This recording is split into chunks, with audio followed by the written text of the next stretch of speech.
Hello Philippines and hello world! Uumpisahan ko ang vlog ko sa napakadilim na kapaligiran para bumili na makakain at agahan ng aking anak. Hindi na nga ako nagluto kasi nga half day lang sila. Kaya lumabas na ako para bumili ng agahan niya. At mabuti na lang nakabukas na sa Ate Tess at maaga pala sila nagbubukas. Ako yata ang unang customer niya. At maglalabas na nga sila ng paninda dyan. At marami nga nag-aabang sa kanyang paninda para kumain ng agahan. So ayan na nga at nakabili na ako. Pauwi na ako ng bahay. So ayan nga at nakakain ng anak ko at naigayok ko na rin. So papasok na ang anak ko. So magandang araw po sa ating lahat. Nawa po ay lagi tayong ligtas araw-araw. At lagi niya tayong papatnubayan. At syempre huwag nating kakalimutan magdasal at magpasalamat. So ayun na nga at papasok na rin ako sa aking trabaho. Mabuti na lang may jeep na Santa Rosa. Kaya nakasakay ako agad. At hindi nga humihinto dyan yung mga biyahe ng Kabyaw. At bawal nga daw silang magsakay. So ayun nga at nandito na ako sa Cabanatuan at sasakay na ako ng tricycle. At nasakyan ko nga na naman yung isa sa mga fans ko. At lagi nga daw siyang nakasubaybay at nanonood ng vlog ko. O salamat nga Rod. Kahit ganun pala may nag-aabang sa mga vlog ko. Thank you. So ayun na nga, dito na ako sa pasyente ko. Diba napaka-fresh ko, mamayang ngarag na yan. Napakaaga ko nga umalis ng bahay. At kuratsa nga ako ngayong araw na ito. Kailangan ko nga magtrabaho para may maipadala. At magbe-birthday at binyag nga yung isang anak ko sa Lupao. Isa sa aking mga pamangkin. So ayun na nga at upo-upo muna ako dyan. Habang hinihintay ko yung pasyente ko. At pinakain nga nila ako na napakasarap na puto pao. Ayun na nga, tapos na ako magpasyente dyan at lilipat naman ako sa susunod. Pupunta nga ako ng Gapan. Diba napakalayo? Santa Rosa, Cabanatuan, Gapan.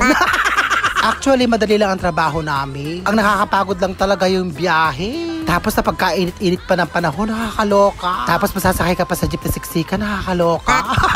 So ayan nga at may parating ng bus. Buti na lang hindi ako naghintay ng matagal. Galing yata yung bus na ito sa San Jose City. Kaya maraming nakasakay. So ayan nga at nasa kalagitnaan na ako. Nasa tapat ako ng St. Jude. Amen. Ibigay mo na po sa amin ang kaginhawahan sa buhay. Amen. So ayan nga at nandito na ako sa tulay ng Gapan City, Nueva Ecija, Philippines. So ayun na nga at nandito na ako sa aking pasyente. At napakalamig nga ng kwarto nila. Pak na pak kasi nga napakainit sa labas. At heto na nga at pupunta na ako sa susunod kong pasyente. At dumaan muna ako dito para manginain. Calamares nga ang kinain ko dyan. Napakasarap ng breadings nila. Kaya lang mahal, charot. Grabe yung init dito sa Gapan. Ang sakit sa bala. Palibhasa na sa gawing palengke ako. So ayan nga, tapos na ako magpasyente at lilipat naman ako ng San Leonardo. Diyos ko Lord, kahit saan ka mapunta na pagkainit-init, lilipat naman ako ng Santa Rosa. So ayan nga, tapos na maghapon kong pagkatrabaho at nandito na ako sa palengke para bumili ng ulam namin ni Maro. So ayan nga, at ngarag na ang itsura ko.